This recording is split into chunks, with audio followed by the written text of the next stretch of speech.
Ari Wasserman outside of Ohio Stadium, and I just realized this is the first video in a long time where I didn't look in the mirror to make sure I look good. You look all right. How do I look, Doug? There's nothing that can be done at this point. You got to go with it. I guess you can't get better when you're perfect. Outside of the stadium, Ohio State's big 55-14 win over Illinois. Outside with Bill Landis, Doug LeMaurice. Finally, the week we've been waiting for. We've been waiting for this for so long.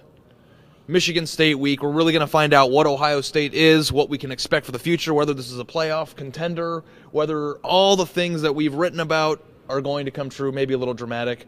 We're here to discuss what will be the deciding factor a week from Saturday when they go to East Lansing. Doug, what do you think? I think this game in many ways will come down to whether Ohio State can get pressure on Michigan State quarterback Connor Cook.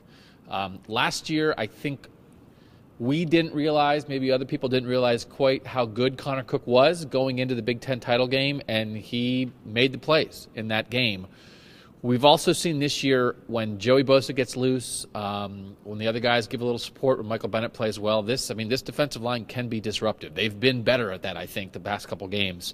If Joey Bosa's in the backfield all game, that's going to make it hard on Michigan State. Connor Cook still can make plays. I think he can make some throws on the run, that kind of thing. He's still going to be difficult to deal with. But if they can consistently disrupt him and make him uncomfortable, I think that's a must for Ohio State. I think if you let Connor Cook sit back there all game and feel comfortable and get confident, because I think he's already more confident going in than he was last year because he's had a whole year to be good. I think that's going to be a problem for Ohio State. So Joey Bosa in that line has to be big. I'm shivering. What do you think, Landis? I'll go on the other side of the ball and talk again about Ohio State's offensive line. The only two times this year, really, that Ohio State has faced a formidable defense in a tough environment were Virginia Tech and Penn State. And in my opinion, the offensive line didn't really hold up in both of those games. They've looked very good, I think, in the other games, maybe with the exception of Navy because that was kind of a weird game.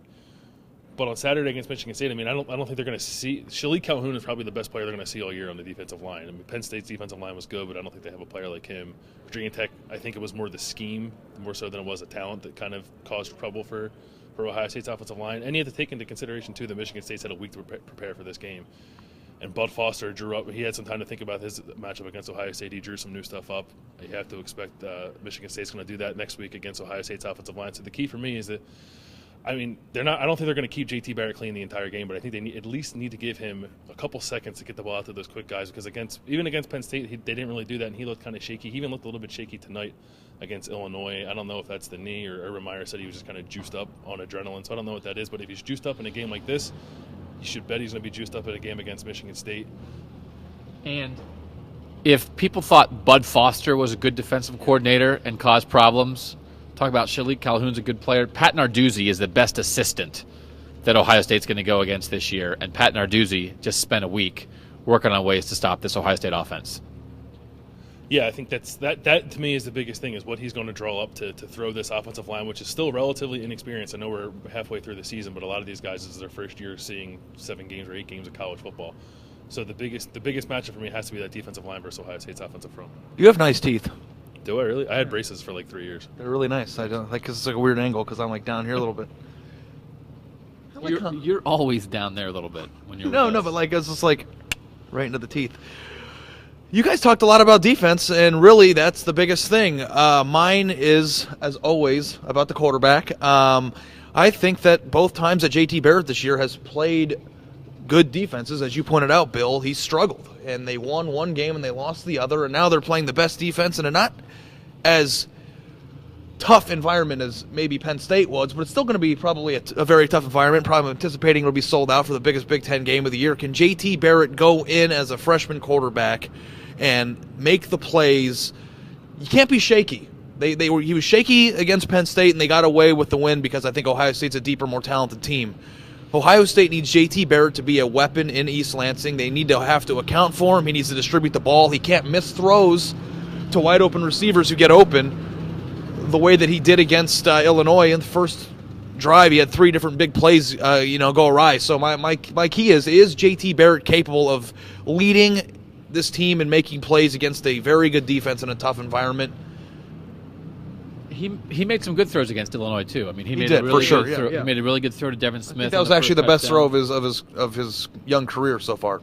And it'll be interesting to see. Ohio State has talked about it so much, how much they learned from the Penn State game. It'll be interesting to see if they actually did, if they handle the crowd a little better, if they handle that atmosphere a little better. I mean, you wrote about this last week. It was a dress rehearsal. I mean, do you think that based on what you saw in the dress rehearsal and what you saw against Illinois, that Ohio State's prepared for this challenge backed by him? Dress rehearsal, no. I thought against Illinois, I don't know if it was an A game for Ohio State. Again, they missed some things here and there. Illinois is just incompetent in a lot of ways. They're poorly coached. They don't have the guys who can keep up with it. But I thought for the most part, Saturday was kind of a get-well game for Ohio State. You score 55 points. You shut down the other side. You get J.T. Barrett out of the game. I thought they got basically what they needed to get out of the Illinois game. It was big that J.T. could come in, test his knee, throw through touchdowns, get out of the game. You got the win. You've got your health of his quarterback. Give him another half or whatever. I think that all things considered against Illinois, they did what they needed to do, especially with JT. So my fingers are hurting. My fingers hurt. It's cold.